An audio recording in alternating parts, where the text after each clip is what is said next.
Welcome to the show. My name is Charlton with Big C. This is Charlton and Big C Sports, coming to you worldwide on the Big C Sports Network, on the #1 network in the United States of America. And Big C Sports has been voted the #1 sports show in the universe, according to Big C. And them good old boys down south, I want to say bienvenidos to all of our listeners in Latin America, also across the pond in London, England, as well as Paris, France. Of course, you good old boys in Canada. You know we love you in Africa, the Big C tribe, but there's no one we love more than the good old boys down south in the land of the free and the home of the brave on a beautiful November 27th, 2018. Big C, how's it going for you good old boys down south? Well, Charlton, we got an exciting, chilly day down here in the South. You know, college football is almost coming to an end, so can't start crying because I'll freeze up.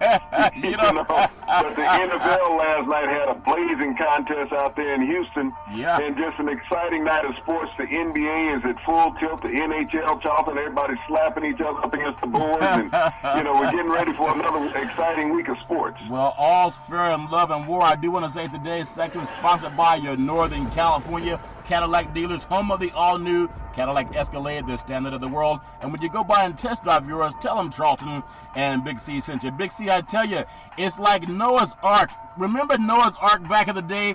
In fact, you know so much, you probably grew up with Noah's Ark, Big C, but he had all kind of things that he brought onto the plane. With Noah's Ark, did he bring it onto a plane? Did he bring it onto the Ark?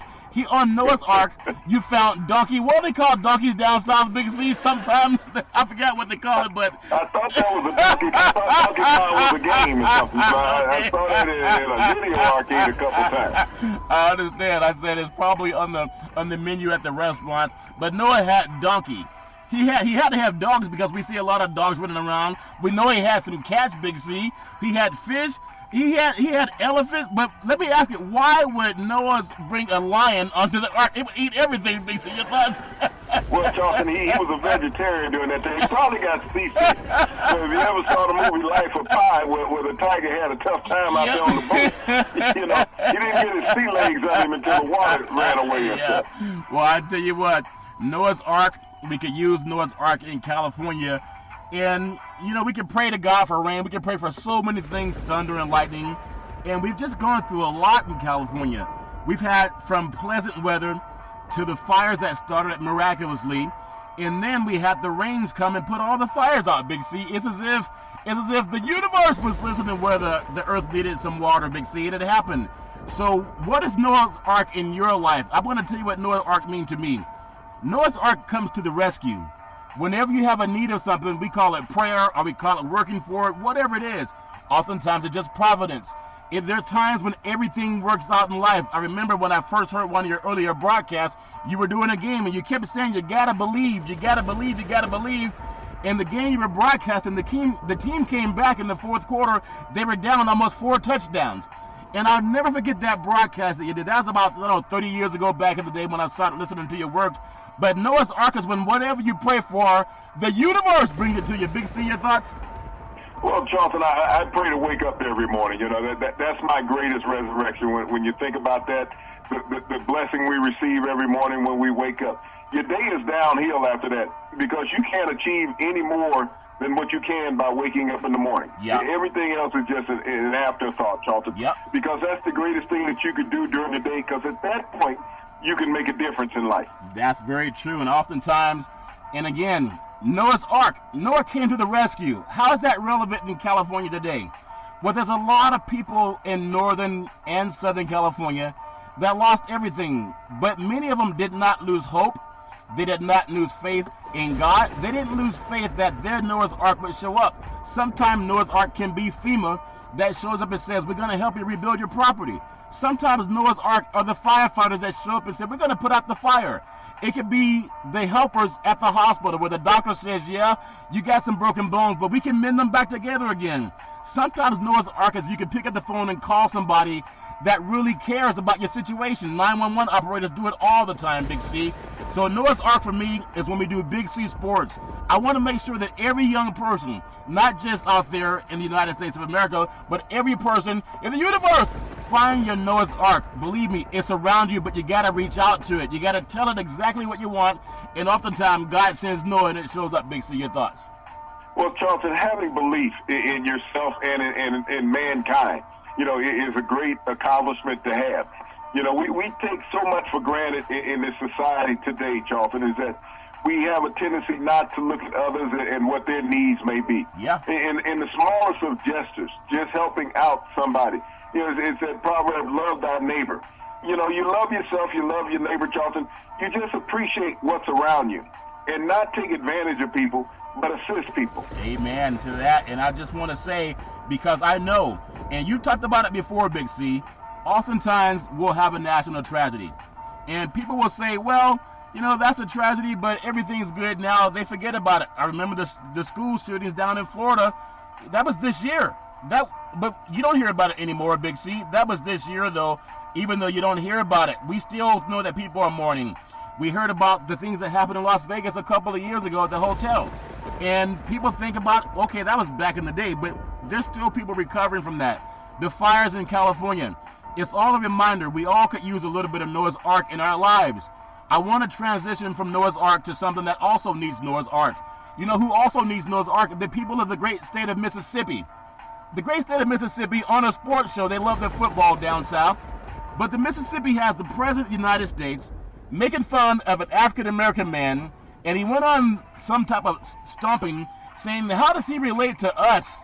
What does he have in common with us when there's a senator that said she would go to a lynching, and she's Caucasian and white. She doesn't come from a history of people being lynched. She doesn't come from a history of people being sprayed with water hose by law enforcement. She doesn't come from a history of having law enforcement tell their dogs, those German Shepherds, to sick them. She doesn't come from a history of being segregated, being told drink out of the white water fountain or colored drinking fountain and having the dirty one. She was never told that there's no whites allowed in this hotel, that whites can't buy a home, that whites can't vote.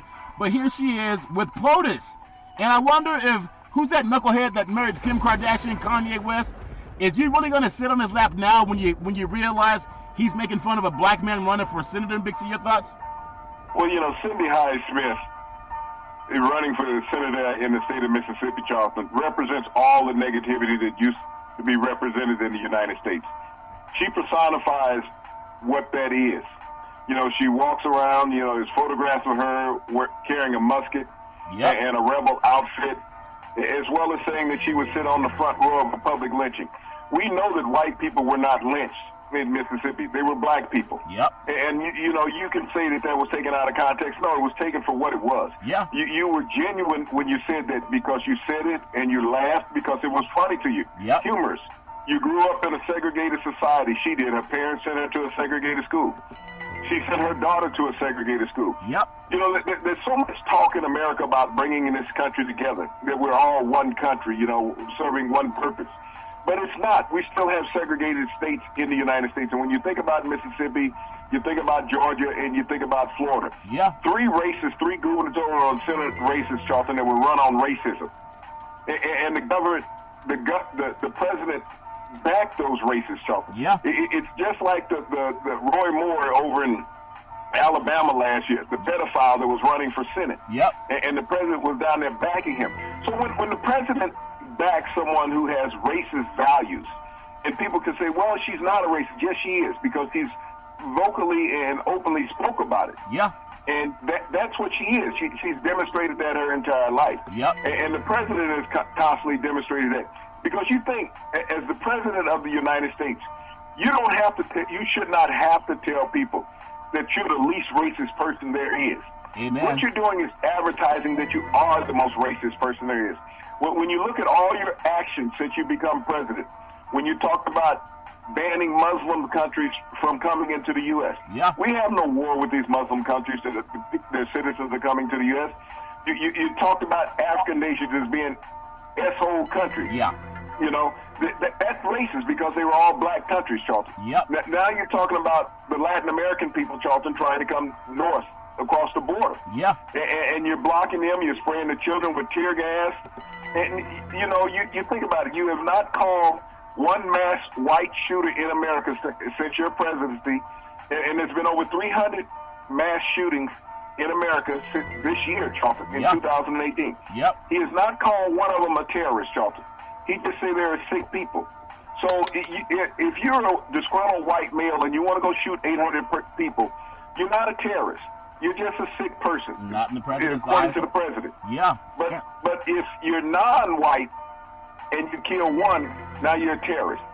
You know, you think about, they've had people come into this country from every part of the world, Charlton. Yeah. The Middle East, Mexico, Europe, China, all of these countries, Charlton, that have committed crimes in this country. Yeah.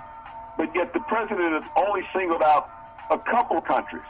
And our American citizens commit more crimes than these people coming in from foreign nations every day. Yeah. And yet he never blasts any of those people, Charlton. You know, you brought something to my attention. It was you and also the great Oprah Winfrey. I remember there was a program that she had done on CNN. And I think it's down in Alabama. There's a county where they actually have is a lynching museum. They have these plaques hanging from the wall, like hanging from beams, not on the wall, but hanging from a beam. And I don't know how many there are, but it's for all of the lynchings that took place in that state. Over 400. There's over 400. There's 4,400 placards, Charlton, that are representing people that were lynched in that state. Wow. In Montgomery. Wow. This is Montgomery. It's 4,400 people, not the rest of the South, Charlton. That state. So when you think about the number of American citizens that died, Charlton, from domestic terrorism. Yeah. And that's what that was. That was domestic terrorism. You think about when the voting rights was passed, the 15th Amendment that allowed African Americans to vote. The voting suppression after that was passed, Charlton, was hanging. So if you hung someone who wanted to go vote, you mutilated somebody who wanted to go vote, an African American. That was a sign to the rest of if you try to vote, this is what we will do to you and your family. So voter suppression has been going on a long time, and when people saying it doesn't exist, America has a history of it. White America has a history of it. Why is it so important for one race of people to stop other races of people from voting? Well, I can never understand that, and anybody should ask themselves, why is it so important for one race of people to stop another race of people from voting? And always use negative rhetoric. Yeah. Illegal voting, that they're not registered, they're illegal aliens.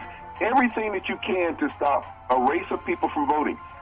That's racism, Charlton. Well, and I love the fact that I'm seeing more and more sports programs. They're not appealing to the dumb people anymore. I mean, they add about 10% now into some social consciousness. And all that means is that they're growing a brain. We've been doing it ever since we started because we do it real, Big C. I speak from the gut. Charlton, think about this here. Everybody's talking about how great the NFL is this year. Yep.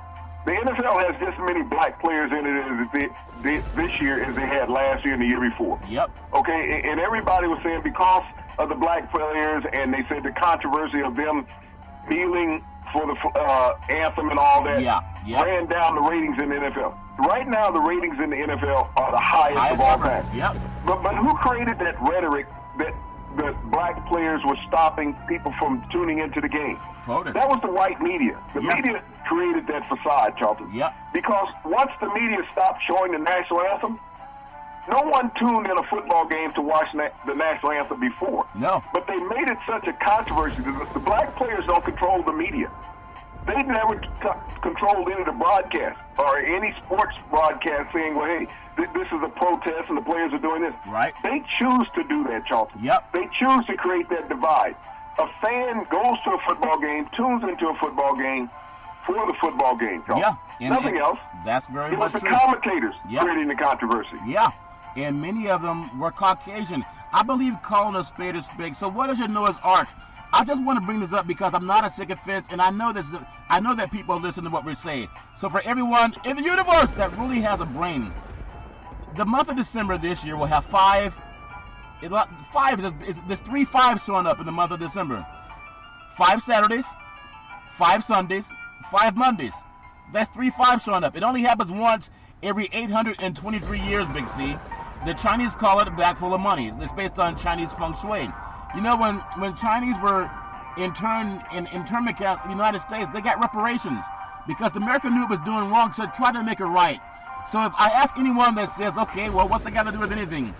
When POTUS is the president for everybody in the United States, and he stomps for a woman who brags about lynching. I just told you, Oprah did a story on 4,400 plaques hanging from the ceiling that chronicled the lynchings in one state alone, in the United States of America.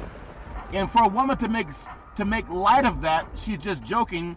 And then POTUS, this is not about white or black or Republican or Democrat. This is about, what do you want your kids to aspire to? Do we make fun of it when women are beaten, battered, and bruised, or just pay $130,000 and hopefully it goes away? Do we try to take a whole group of people and say we're going to make jokes about lynching, and there's museums there for that, Big C, to remind people of that hatred? I just think it's so disingenuous. And even guys like Jim Brown and Kanye West that met with POTUS, I hope they start reading more and realize when you're being used. POTUS should apologize. He should denounce that garbage, Big C. Your thoughts? Well, if he was a genuine person, Charlton, he would denounce that. You're asking for somebody to do something that doesn't know anything about reparation, Charlton. He doesn't. He doesn't know about sensitivity to others. This is a man who's always gotten out of whatever he done by hiring a lawyer, suing somebody, filing bankruptcy, those type of things, Charlton. Telling another lie, changing the name of a company. This is what he's done. As president, he can't do that. He's finding out that the noose is tightening around his neck. But, as a country, what he has actually done, Charlton, is that he's shown the country that we really do have a divide. That we have racism within our country, and it's very profound. And he's the ringleader of that circus. And so when he constantly says he's not a racist, he is constantly telling his followers that he is. He's right there with them. So all you have to do is listen to the words that he says in the divide that he creates. And if anybody wants to think that he has not created a divide in this country, look at what happened yesterday when General Motors said they're closing 5 plants in the month of December. 5 plants. That you're going to have some 15,000 workers out of work this month alone. Right before Christmas, they're getting a pink slip. And this is because of the tariffs that were put on foreign imports, raw imports that built these automobiles. When the automobile company said it's no longer economical to build the automobiles, then they stop. And he's saying, well, he's going to cut off funding to GM. No, he's not. GM yesterday, Charlton, purchased back $10.2 billion in stock. Wow. That meant that the company was turning a profit. But then that goes to the shareholders. They purchased back $10.2 billion in their stock. Wow. The reason they were able to purchase that stock, Charlton, was because of the massive tax break that corporate America received last year when the president said it was going to the middle class. And anybody in the middle class, look, where's that $2,000 that you were supposed to have gotten a tax break on? Did you get an increase in salary of that? He thought it would resonate back to people getting increases in salaries. People have to ask themselves, how many of us got a $2,000 increase in our income because of the tax break that corporate America received last year? That's very good to bring it up. And people just got to know. So we talk about what POTUS is doing or not doing in denouncing somebody. In my prayer, my Noah's Ark is pray to be in the position to have true happiness and to be thankful. But also, if you have a brain and you know that someone needs a lighthouse or they need a Noah's Ark to show up in their life, Big C, I believe this with all my heart. Big C Sports Show is about being that Noah's Ark for a lot of people. We can speak to politicians. We can speak to the clergy. We can speak to the sports athlete, the layman, the news person, black, white, Jews, Gentile. Doesn't matter. Everybody's created under the same source. We call it God. All life came from the African continent. I just don't want to be another dumb sports guy saying, man, did you see the game last night? There's so many things more important. And I know, again, I speak to the people of Mississippi. Just vote for what you want your kids to be. Not for any type of anything that's wrong in the past. The past was the past. We can make it better. But you can't make it better if you keep going back to that same old rhetoric of hatred and division. And I want our president to succeed. But if he's a bigot, call him a bigot. Maybe he can atone. Maybe some people with character would say you're affecting people. Last thing I'll do on that, Big C, I just recently this month in November was able to interview some professional football players. And some of those guys are from Mississippi. Even though they're millionaires now, they still had a lot of garbage to put up with, just like this senator down there is bragging about lynchings. They could never have that conversation on the mothership because they don't care. They want you on there big, strong, and dumb, and brag about who's the biggest, strongest athlete now. They couldn't care less about talking about denouncing a guy who's holding hands with a lady who advocates lynching as a joke. Big C, your thoughts? Well, Charlton, the sports broadcasters get a pass because there's no Mississippi State teams that are relevant right now in college football or even basketball. If they were ranked in the top 5 in the country, Charlton, there would be a different dialogue from sports broadcasting companies as far as the rhetoric that's going on in Mississippi, what these athletes have to live under. And you have to understand the athletes have to live under that also. Yep. You see them on game day at the University of Mississippi and Mississippi State. You see that. But beyond that, you don't see the rest of their lives of how they are affected in that state in trying to function day in and day out. When they have a jersey on their back, they're an accepted person. Yep. But when they don't have that jersey on their back, and you got to think, Charlton, it wasn't that long ago that black athletes were not allowed to play at Mississippi and Mississippi State. Yeah. Less than 50 years ago, Charlton, they were not allowed to play at either one of those universities. Yeah. So when people want to say, well, things have changed, they have not changed that much. Because people that were alive 50 years ago, Charlton, that used rhetoric to blaspheme these black people that lived in the state of Mississippi, yeah, they're still alive today. And their children are alive today, Charlton. And they listen to that rhetoric and vitriol from their parents. And so they still feel that same way. Cindy Hyde-Smith, who's running for Congress, is one of those people. Yep. Because she grew up in a segregated Mississippi. And she said that's the way life should be. She's a 2018 U.S. Senator saying that segregation is acceptable in today's society. She chose to put her daughter in a segregated school because she did not want her being around black people growing up. So this is the mindset of a person that's being represented, that's hoping to be representing the state of Mississippi, saying that segregation should be acceptable in 2018. And the president believes that also. Well, let me just add on to what you're saying. I'll pay attention to our brethren on different programming. Nothing wrong with that. Going back to the days of Irv Croft and Brent Musburger, the late Pat Summerall. I mean, so many great guys that I listened to growing up. But when I hear many of our brethren, I'm talking African American, because black men are the leaders. Quit waiting for the white guy to tell you he approves of it before you do it. But I hear some of our black brethren on programs saying, can you believe that Baker Mayfield dissed Hugh Jackson, and arguing about whether or not he dissed him or he shook his hand? Who in the heck cares? How about POTUS holding hands with a lady who's advocating going out to a lynching party in 2018? How dumb are we?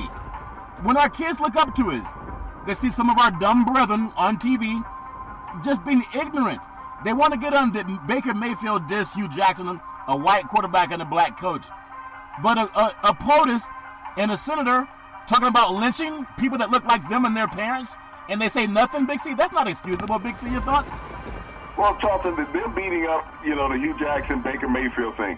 Baker Mayfield gets a pass because he's a white quarterback.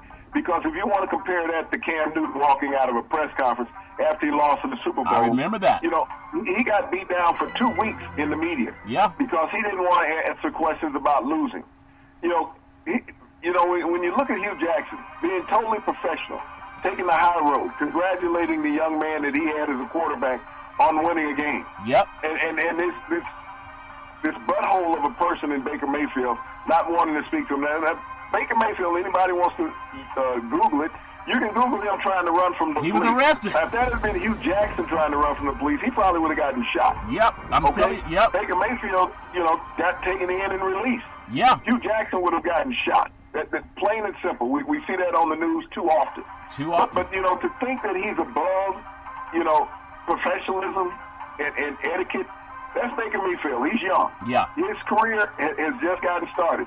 There will be some rough days in the NFL where he will get grilled on the field and off the field. Oh, yeah, that's and going then to happen. He will look back and say, wow, I thought I was more than what I was. Yep. But I'm dispensable. He is. He'll do fine in the NFL for a while, but there'll come a day that he'll see himself looking like Blake Bortles. Where the bench will find him. Yep. And then, Hugh Jackson may still be coaching. Yep. But the thing he has to understand about Hugh Jackson, Hugh Jackson, if he's coaching next year, he'll be with a team that's designing a defense to come after him. Yeah, and I want to. That's what he has to look at. Yeah. And plus, other players will come after him for the disrespecting of what he did, Charles. I agree, and that's you just opened my mind to something that you usually do, Big C. And I want to ask you this question because you just did it. We're not scripted, so we speak from the cup, Big C. When POTUS said anyone protesting who's fighting for liberty and justice for all, fire the SOBs. Fire them, get them out of the country. And mainstream media ran with it. Many of them broadcast games on Sunday. I'm going to ask mainstream, the guys that was upset at Colin Kaepernick for wanting liberty and justice for all. What denouncement will you make of POTUS standing with a lady who makes jokes about lynching people who look like 70% of the NFL? Where's mainstream media now? If you are outraged about someone saying we want liberty and justice for all, and you say, well, fire the guy if he takes a knee, when are you going to come out and denounce this bigotry that affects 70% of the players in the league? Their grandparents don't play in the NFL. Their kids don't play in it. Their wives don't play it. Their brothers and sisters, their mothers and fathers don't. You want the interview. You want to interview LeBron James. You want to put the mic in his face. You want to talk to Steph Curry. But this just happened so egregious that people act like, well, we didn't hear it. You did hear it. You heard it on Big C Sports. You've heard it all over the news. To advocate lynchings, and you're a senator, Sidney Hyde-Smith, Google her name, Senator Mississippi. They still have segregated schools down there. The same brethren, black and white, that denounced Colin Kaepernick, denounce them. If you're going to denounce right and wrong, be Noah's Ark for some people going through stuff. Big C, your thoughts? Well, Charlton, I look at how he disrespected the military. He wanted to say that the black players in the NFL were disrespecting the military. He was a man who would not even go out on Veterans Day, Charlton, to Arlington Cemetery. That's right. Which is a stone's throw from the White House. That's right. Saying that the weather was bad or it created a traffic problem. Every president has gone to that cemetery, Charlton, and laid a wreath at the tomb of the unknown soldier.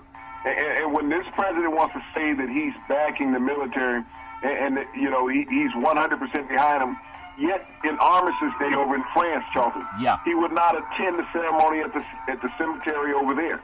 Not only that, Charlton, we lost 3 servicemen today in Afghanistan. I know it. Because the president has escalated the war. So when people think that this president is all about the military, he's escalated the war in Afghanistan. He's trying to create a war on our southern border, putting harm's way military personnel. You have to ask yourself, are you honoring the military?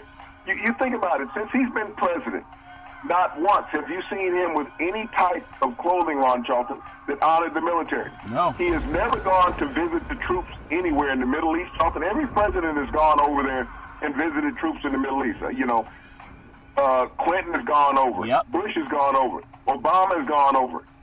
He doesn't have the time for that, Charlton. He's not interested in the morale of the troops. He's not. He's not interested in the welfare. So when you talk about disrespecting our military, he said, oh, I got them a raise. Well, they should get a raise regardless all the time. It never should be questioned in Congress. Yep. If you're serving the country, Congress doesn't mind paying themselves $200,000 a year. Not at all. But they have a hard time giving the military personnel, Charlton, a little 2% raise. Yep. So they think they're doing them a great service, but yet they're allowing them to live posh throughout their lifetime. Well, I just love what we do on Big C Sports. We want to be Noah's Ark to somebody. So who's the ark in your life? Everywhere in the universe, somebody has an ark. That ark, like Noah, it shows up to save people. It gives them hope. It helps them get to another promised land. It may be ark through prayer. It may be ark by somebody reaching your hand and helping you get up off the ground. We see athletes do it all the time. Somebody falls down, athletes rush up there to give them a hand up. These are big grown men that do that, Big C. They help their brethren.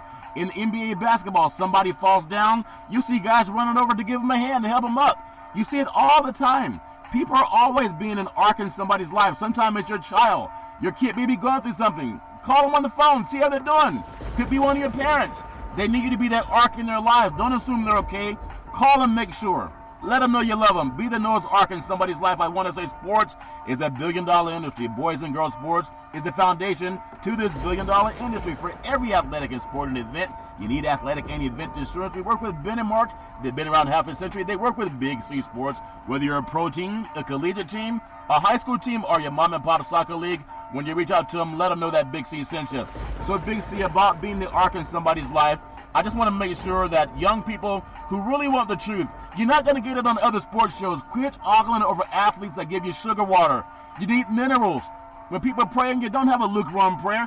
Have them pray for your mind, body, and soul. We need someone to say when somebody's doing wrong. And if this right is right, Dr. King talked about that. That arc of justice is right, it's long, but it bends towards justice. And it pains my heart. My family left the South because of lynchings and because of Jim Crow laws. It was such an economic and political, and the only thing they had was religion to save them. So they came west, Big C, and some went north. And when I see that resurfacing today, I think about my grandparents who raised me to love God, to do right, to love family. And when you make a mistake, own it. Say, I made a mistake. I apologize. Will you forgive me? They don't say pretend that it was just a joke. Say, I'm sorry. And when I see that happening, and they're bragging about lynchings, and I think about my grandparents and my parents, they left because that was real. It's not something that wasn't real. And now we have people arguing over Baker Mayfield, Hugh Jackson. That's just a joke to me. Big C, Mac Brown was hired today by the University of North Carolina to be their next head football coach. He hasn't coached in 5 years, Big C. He did lead Texas to a national championship over USC, and they got back to a game in the Rose Bowl against Alabama, and they lost. But he hasn't coached in 5 years. Is that the new thing? Overlook the offensive coordinators that have been out there in the trenches, like John Gruden doing a TV show? Is that how you get a job now in college sports and in the NFL, Big C? Your thoughts? Well, Charlton, coaching has become so political when you look at it. Mac Brown's been gone for 5 years. And, you know, you got to look at that University of Texas program, how it panned out after he left. They haven't had a 10-win season since he left. He left North Carolina going to Texas and spent over a decade there, you know, turning that program around. Now he's coming back to Chapel Hill, Charlton, someplace that he's familiar with. But 5 years removed from the game, Charlton, from the sidelines, there's nobody that's playing that will be coming into the college ranks or even on that team that were around in college football the last time that Mac Brown coached. Yeah. And you know, it's easy to say, well, you know, football's football. But when you think about how the young men have changed, Charlton, over the last 5 years, you know, the mentality, the mindset, the recruiting atmosphere, what players expect from programs, will he be in touch? Yes, he's been on television. But as John Gruden said, I'm going to take things back to the way they were. Yeah. You got to wonder about that with Mac Brown. Where is he going to take things to? He was kind of losing touch when he was at Texas. Yeah. That's why they felt it was a time to make a move, because he was no longer making contact with the players that were there. Yep. Now he's going to Carolina, not the strongest team in that conference, Charlton. How will he interact? How will he be able to go in, motivate the young men that are there, letting them know that he's the savior? And so much emphasis is now put on these coaches. I mean, we look at the college football rankings that are coming out, and everybody's saying, well, we got to get somebody who's offensive-minded, somebody who's going to go out there and create this. The thing that they forget, whether it's on the NFL level or even on the college level, it's the players that are running that system that make that team what it is. You have to look no further than Chip Kelly when he was at Oregon. He left Oregon. He was the same coach when he left Oregon. Yeah. He went to the Philadelphia Eagles. His system didn't work because the players that ran that system in Oregon weren't the players that were running that system with the Eagles. That's right. He went to 49ers, tried to implement that same system. It still didn't work. You have to have the personnel to make a system work. Yep. It's not the coach. It's the personnel. You can be the greatest mind there is, because people have a tendency to forget. Nick Saban started off coaching at Michigan State. He never won a Big Ten title. That's true. He went to LSU after that. He won a national championship, Charlton, but he never had an undefeated season. He went to Miami in the NFL. Yeah. Couldn't even get kick-started, okay? Yeah. He went to Alabama and found a treasure chest of great athletes. Yep. But he had the financial backing also to do that, Charlton. Yeah. So don't always think because you hire a coach that instant success is going to follow. Look at every successful coach, even Bill Belichick in the NFL. He couldn't win when he was in Cleveland. Nope. He was a loser. Yeah. Okay? Yeah. And so when people want to say that it's the coach, and, you know, they'll look at his system in the NFL and say, well, look at his system in the NFL. No, it's been Tom Brady. Yep. He was not a winner until Tom Brady came along. Period. Like, you know, yeah. he's had many assistants, but it's been Tom Brady, the one consistent that's been in New England this whole time. Players have changed, but Tom Brady has been there. So you can't always say that a coach is the reason for success. Yes. Big C, that reminds me of the great Phil Jackson. He looked like a great coach when he had Michael Jordan on his team, didn't he? He looked like a Hall of Fame coach when he had Kobe Bryant and Shaquille O'Neal on his team for the Lakers. And he won championships with the Bulls. He won championships with the Lakers. He hasn't done much when he went to New York because those guys didn't come with him. As far as Mack Brown, it's all fair and love and war. Congratulations on the hire. But I know there's a lot of African-American men out there that are just being passed over time and time again. And there's no room in college. They don't even get consideration for an interview. No. You look at T. Martin, who had been the offensive coordinator at USC. Yep. He gets fired. You know, it's his fault because of the injuries, and you're playing a freshman quarterback that the head coach decided to play. Yep. And you don't want to fire the head coach because it's buyouts. You'd have to pay him $14 million if you let him go. Yep. So you get rid of the offensive coordinator and say that was the problem. But, you know, it's just like Bruce Arians, who retired last year from the head coach of the Arizona Cardinals. Yeah. He says the only head coaching job that he would take in the NFL is with the Cleveland Browns. So he's already interviewed for the job. Oh, yeah. So if Bruce Arians gets the job as the Cleveland Browns head coach next year, you know that no black coordinator got an opportunity to interview Charlton, period, hands down. No, they don't. There's no African-American got an opportunity to interview. So I don't even know why they even use the facade of the Rooney Rule, saying that we're going to give minority coaches an opportunity. Yeah. Because you're going to tell me that Eric Bieniemy in Kansas City is not ready? He's the reason they won. It's not Andy Reid, guys. Andy Reid's never had this kind of production. He also had, when he was at Philadelphia, he had the great Donovan McNabb. He never had the success. He even had Alex Smith last year. He never had what he had until he had Bieniemy calling plays, and he found a player, and he used the player's strength. He didn't try to change the player. But how often do you hear this is Eric Bieniemy's offense, Big C? Your thoughts? You'll never hear Charlton on a national broadcast. You might start hearing it here and there that Eric Bieniemy is offensive coordinator now with the Kansas City Chiefs. But we've talked about that all year, how he has groomed Mahomes. He worked with Mahomes last year, Charlton, when he was the backs coach. And now that he's offensive coordinator, he has full control and autonomy over this young man. And he has groomed him, Charlton, to be what he is, one of the elitist quarterbacks in the NFL. He'll never get credit for it. You know, you're constantly going to hear about Andy, but Andy's been around for a long time. And he's never groomed a quarterback to have this type of success. Even Matt Nagy, who is now the head coach of the Bears, you know, who was the offensive coordinator in Kansas City, he didn't have this success with Alex Smith prior to that, Charlton. So, you know, you got to look at Bieniemy, even though he won't get any consideration as a head coach in the NFL. And everybody is saying that now you have to have an offensive guru because of the way the game is played. You got to understand, defensive players, Charlton, have been handcuffed in the NFL. You can't hit anybody. You know, the rules have been lightened so offenses can score.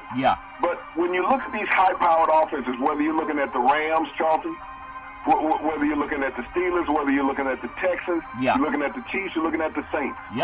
You're looking at quarterbacks, a certain set of quarterbacks that are making these things happen. Everybody doesn't have those quarterbacks because everybody's playing under the same defensive rules in the NFL. Matt Stafford, the most overpaid quarterback probably in NFL history, okay, is playing under the same rules that your cousin is in Minnesota. He's not my cousin. That Aaron Rodgers is. And you think about the three highest paid quarterbacks in that division. Okay? Your cousin. He's not my cousin, see? Aaron Rodgers and Matthew Stafford. The best team in that division is Chicago. They have the lowest paid starting quarterback in that division. Think about that. Big C. The lowest paid quarterback in that division, Charlton, is in Chicago. They got an 8-3 record.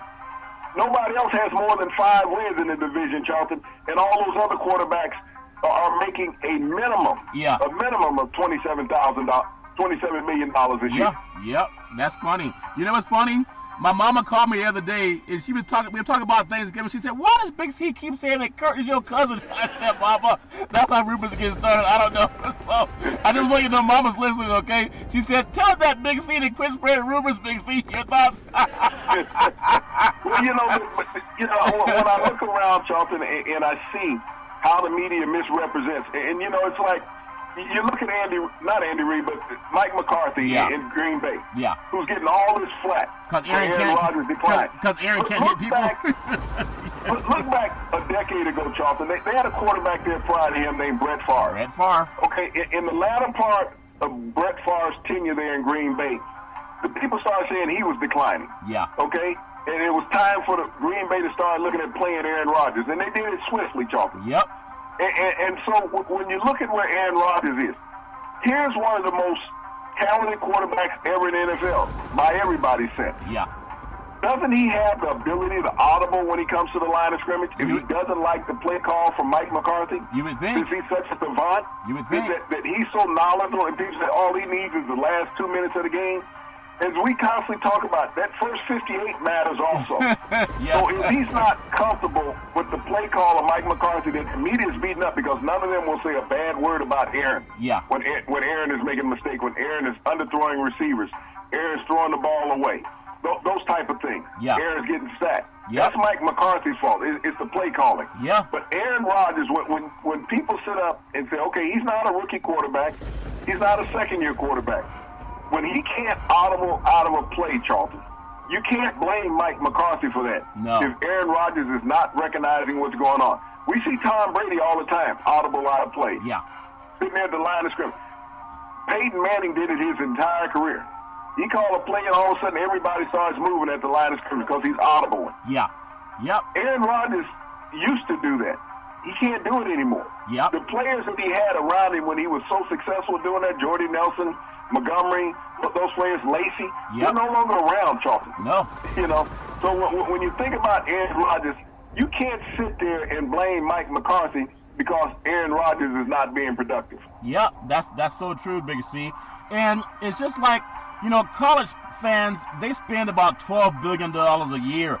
$12 billion a year supporting their team. That's college, and it's free. I think blaming McCarthy for Rodgers not being able to be accurate, it's fake news, and it's not fair to the coach. He's the same coach that groomed the man. He's the same coach. So I oftentimes just tell the truth. That's what people really want to hear. If anyone goes to a doctor, we all want the truth. That's more important than someone trying to make you feel good, Big C. But we know how it happens in the world of media. I want to just touch on, as we're in the NFL, because I want to close out getting your thoughts on college football rankings that come out tonight, okay? I know you talk about Rodgers. We talk about how Cam Newton needs to show more urgency, Cam Newton. The same way Russell Wilson does. They show urgency. Back in the day, I remember Joe Montana in a Super Bowl talking to Bill Walsh on the sideline. They were playing Cincinnati down in Florida. And I remember he was telling Bill Walsh on the sideline, man, isn't this great? Look at John Candy in the stands. Isn't this what we work for our whole lives, Big C? But he played with urgency. He was smooth and relaxed. Cam has that same ability. Just play with more urgency. Big C, I want to get on Big C's top football, the top 10. We all have our own choices. Everybody does. But Big C, give the sports universe Big C's top 10 NFL football teams to Big C.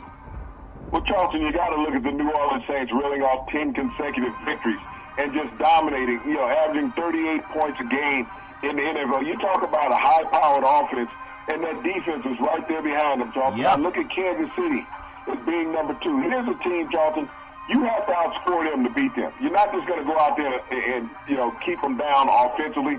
They've lost 2 games, Charlton, but in those 2 games that they lost, their offense has still outscored their opponents. It's just their offense has given up a couple turnovers and they lost the games. Yep. The Rams, Charlton, are going to hang in there at number 3.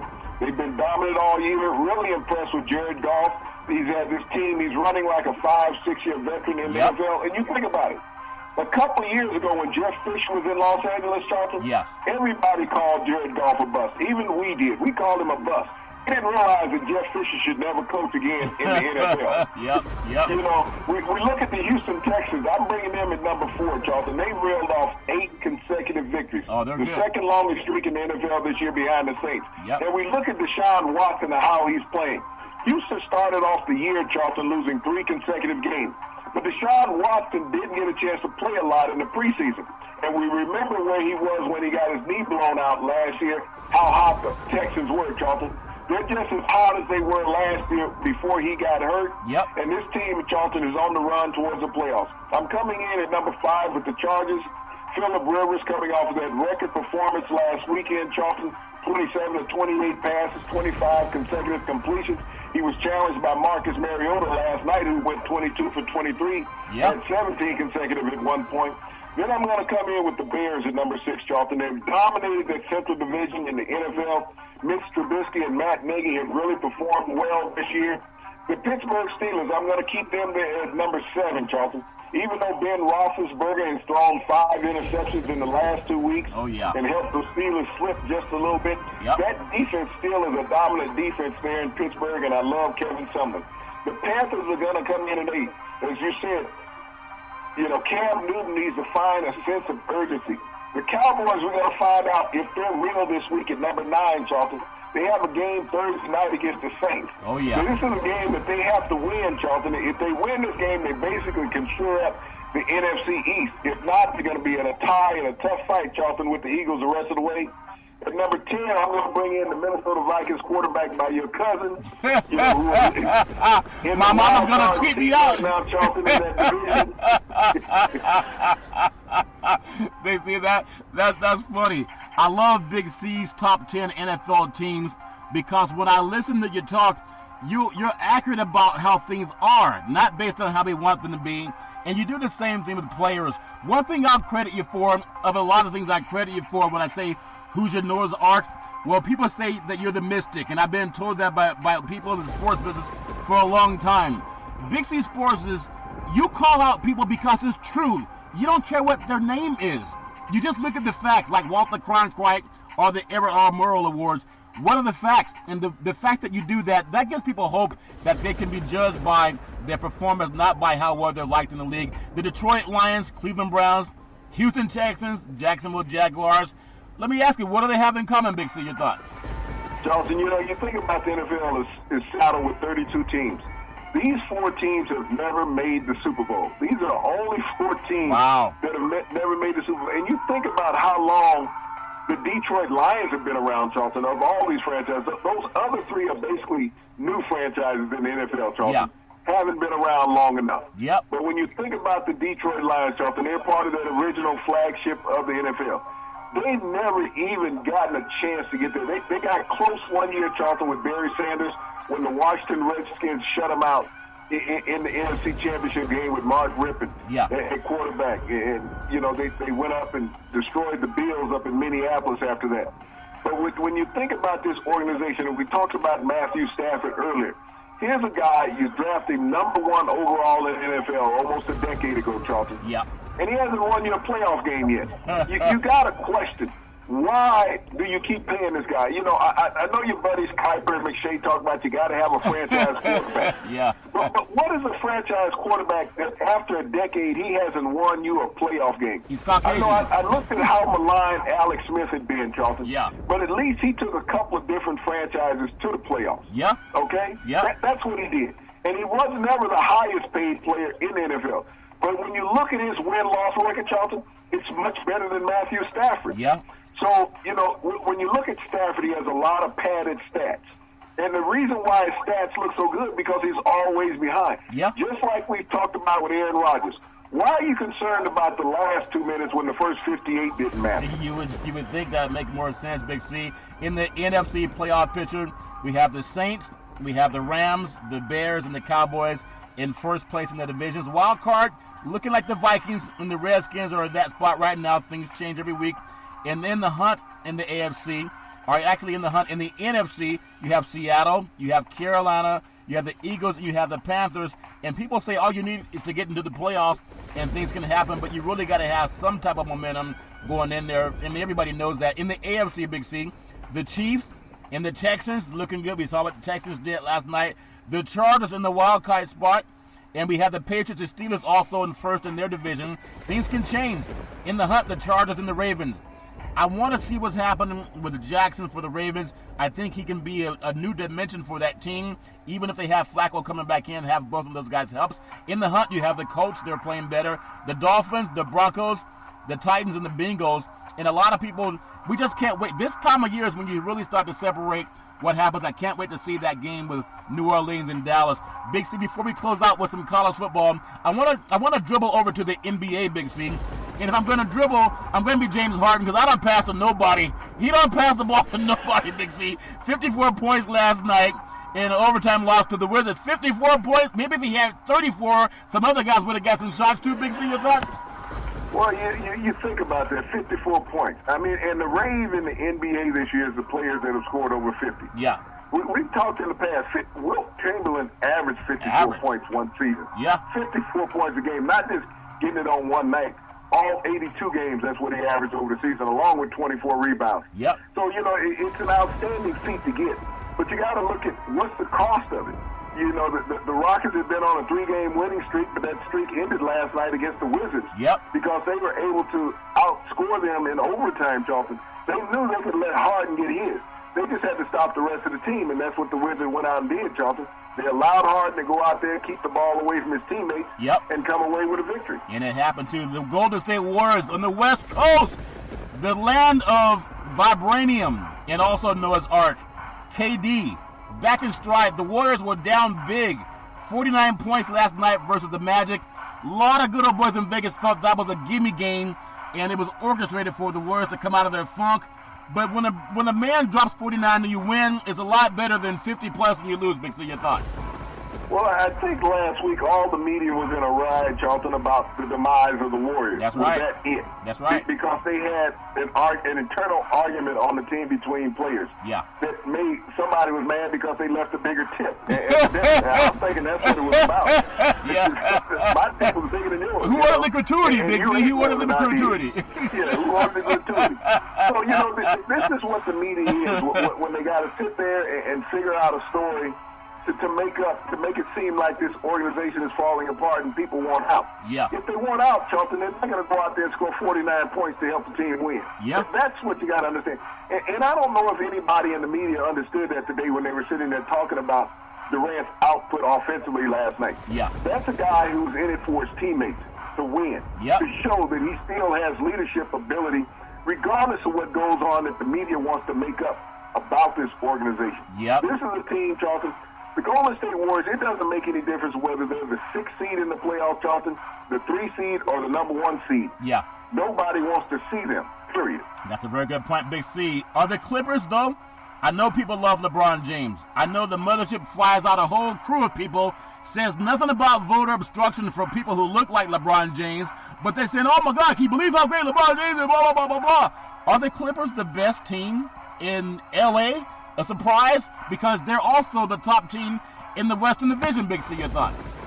Well, Charlton, everybody wanted to get rid of Doc Rivers last year, if you recall. They said, he had to go. That's right. All of a sudden, the Clippers are first position in the Western Division. They're half a game ahead of the Warriors. Yeah. And they're way ahead of the Lakers. Yeah. But, they're getting no publicity out there in the West, Charlton. You hear about the Lakers. I mean, we haven't seen the Clippers on TV one night in prime time. No. Yet they're leading the Western Division, Charlton. You've seen the Warriors, you've seen the Lakers, but you have not seen the Clippers. How ironic would it be, Charlton, if the Clippers do end out this season with a better record than the Lakers and never be on national television? Not on national TV. I'm sure they'll do some things around Christmas to change that around. And I know this is what you say, and this is what I respect you so much for. I've seen you talk to heavyweight fighters, heavyweight champion fighters. I've seen it. And you would say right to that fighter, what makes you think you can win? When most people show up and they would kiss in the guy's butt, hey man, I'm honored to have the interview and thank you for giving me your time. You would just ask him. The guy he's knocked out 27 of the 30 fighters he's fought. What makes you think you can beat him? That's honest. You do the same thing with sports, Big C. I want to get your thoughts on this college football thing that we have going on right now. Everybody knows we're going to have an SEC team in there, and it's going to be the winner of the Alabama and Georgia game. That's a given. If Alabama loses, they'll probably get in and have 2 SEC teams. I can't say the same thing for Georgia because with the Oklahoma and you have the Texas game coming up, and then you still have Ohio State out on the outside looking in. Clemson's going to be fine. Notre Dame's going to be fine. Give me your thoughts on the college rankings, and where do you see things, no matter how they come out, Big C? What's your gut feeling about who could be who, Big C? Your thoughts? Well, Charlton, realistically, Notre Dame is the only set team in the tournament right now. They're guaranteed a spot. Alabama, Georgia will be a slugfest. Georgia has the firepower to beat Alabama. They will challenge them, even though they're a double-digit underdog in this game, Charlton. They have the offensive weapons to do that. But that's the most intriguing part. If they beat Alabama, does Alabama stay in? When you think about the impressions of the resumes, Charlton, of the top 6 teams, Oklahoma has the best resume of all top 6 teams. And now everybody's saying, well, they don't play defense. Who else does, Charlton? I've seen Clemson scored on. I've seen Notre Dame scored on. I've seen Georgia lose, okay? I've seen that. Ohio State, I've seen them in slugfest where they should have lost. Maryland, even though they have one loss. Yep. But the most exciting offensive team, Charlton, in the top 6 is Oklahoma. Regardless of what people want to say about Tua, Tua is an outstanding talent, Charlton. It has the potential to be a top 5 draft pick when he comes out in another year. Kyler Murray is a unique individual. He's legit. I mean, this young man, Charlton, they should give him a legitimate shot in the NFL, right? Regardless of him being 5'9", 5'10". Doug Flutie. He's magic. I mean, this is a Doug Flutie on steroids. If you want to be realistic about it. This is Doug Flutie on steroids as far as athletic ability over the other. He has a stronger arm than Doug. His speed, Charlton, is as good as any wide receiver in the NFL. But his ability to throw the ball and find the open man is just uncanny. And if you get Oklahoma in this tournament, Charlton, there's no guarantee who's going to win it. You get a team, you have to outscore them. That's the bottom line. They're going to hang 48 points on you regardless of who you are. Easily. You got to score at least 51 to beat them. But, this is going to come down to these conference championship games, Charlton. There are no guarantees that the top-ranked team going into any of these conference games is going to win. And we've seen some unworthy teams that have been selected by the committee. But, it comes down to when you look at these teams, Dalton, the 6 teams that are in play to play, you know that 2 of them will not make it, and you're not saying that it will be Ohio State and Oklahoma. But they're going to find a way to get Alabama in regardless, win or lose, because they're defending national champions. They're that Noah's Ark for college football. Who's the ark in your life? Sometimes people fall back in religion because they can pray their way into certain things, and I'm sure it can work at times. Other times people fall back on the law because the law is there to adjudicate justice. But also, what's the ark in your life? Do you really want children, your own children or other children, to not have liberty and justice for all? It's all important. When it comes down to college, no matter who gets voted in, they're all doing it for free. There's so much money being paid in the college programs, Big C, and I would love to see some of that money given to the players, because if we don't talk about it now, then when? It's always the right time to talk about it again. College fans, When you look at this, and they talk about the Power 5 conferences. Is there really a Power 5 conference? The Pac-12 doesn't get consideration, Charlton. Even if Washington State had one loss, there'd have been no consideration. When you look at the Big 12, you got Oklahoma. They were in there last year, but this year people saying they don't deserve to be in there. And they were part of it last year. But there's been no hesitation about Georgia with one loss being in the tournament. There's been no hesitation about putting 2 SEC teams in the tournament, Charlton. So if you're putting 2 SEC teams in, Charlton, you got Clemson, who has run the ACC, which is not that strong conference. The ACC, you cannot look on paper and say that the ACC is stronger than the Big 12. No. The Big 12 has more ranked teams than the ACC, Charlton. Then when you look at the Big 10, what's strong about the Big 10? Being realistic about it, you got Ohio State that won that part of the conference. You got Michigan that they beat. Who else has less than 2 losses? There's 2 teams, Charlton. In that conference, Ohio State that's 11-1, Michigan 10-2. Nobody else, Charlton, has a record with less than 2 losses. That's true. So how is this conference that strong? and then they're playing Northwestern.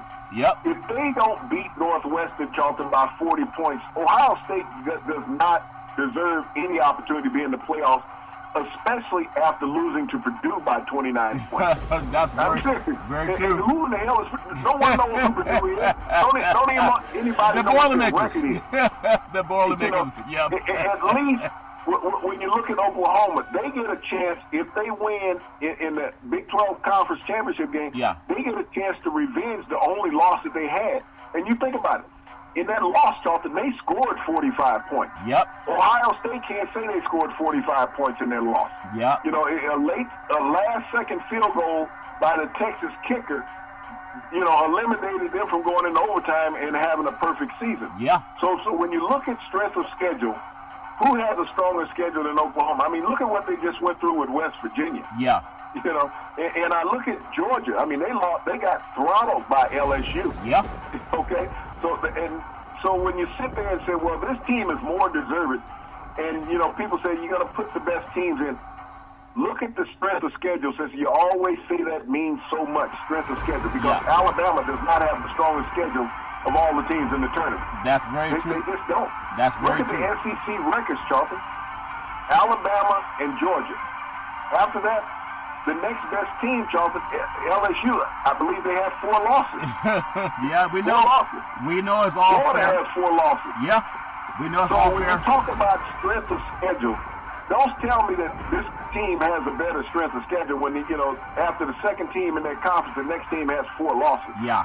And they didn't even play the other team, Charlton. It play. has the second best record in the conference. Actually, the Niners, we got 3 losses. Maybe they have a 4th loss coming up. I know as we come to a close on today's show, you know, who's the arc in your life? Who's the arc in your universe? Somebody has to be the arc that comes along and saves you. And I think about people who want justice for everybody. When you don't shout out anyone who stands next to a senator in the great state of Mississippi who makes a farce out of lynchings, it's a joke. And she's embraced by POTUS. I'm asking even white Americans, is that what you really want to be? Is that really what you want to tell your children to aspire to? At some point in time, when you go to church, is that what you're praying to God for? To stand by that garbage? Check yourself. Please be an arc in somebody's life. Big C, back in the day. There was a man by the name of Drew Boudini Brown. He was known as Muhammad Ali's right-hand man. He would always tell Ali, with all you got to use, how can you lose? Rumble, young man, rumble. Big C, what are you looking forward to in this sports universe? Well, Charlton, what I'm looking forward to is that, you know, this is the final week of the rankings in college football. You know, and tonight the first bowl bid came out. Arkansas State, you know, accepted a bid to a bowl. You know, the bowl season is starting too early. It's going to end too late. We get too many of those games. I wish that we could go back to that era, Charlton, where we had the New Year's Eve and the New Year's Day game and maybe a game or 2 on Christmas. Yeah. But we're going to have 40 college bowl games, Charlton. Just too much. And all it's going to do is lose its importance because the NFL is in a heated playoff race. Well, Big C, I agree 100%. But look on the bright side, they still have Big C Sports every Monday through Friday at 5 and 6 p.m. worldwide. Follow Big C Sports on the Big C Sports Network, on the #1 network in the United States of America. And Big C Sports has been voted the #1 sports show in the universe, according to Big C and them good old boys down south. As we always tell you, there's never, ever any excuse for domestic violence. If you know any man or woman going through that garbage, please call 911, because no man or woman should ever have to go through that garbage on their own. As we always tell you on every Big C Sports show, we thank you, we appreciate you, and we hope that you have a super fantastic day.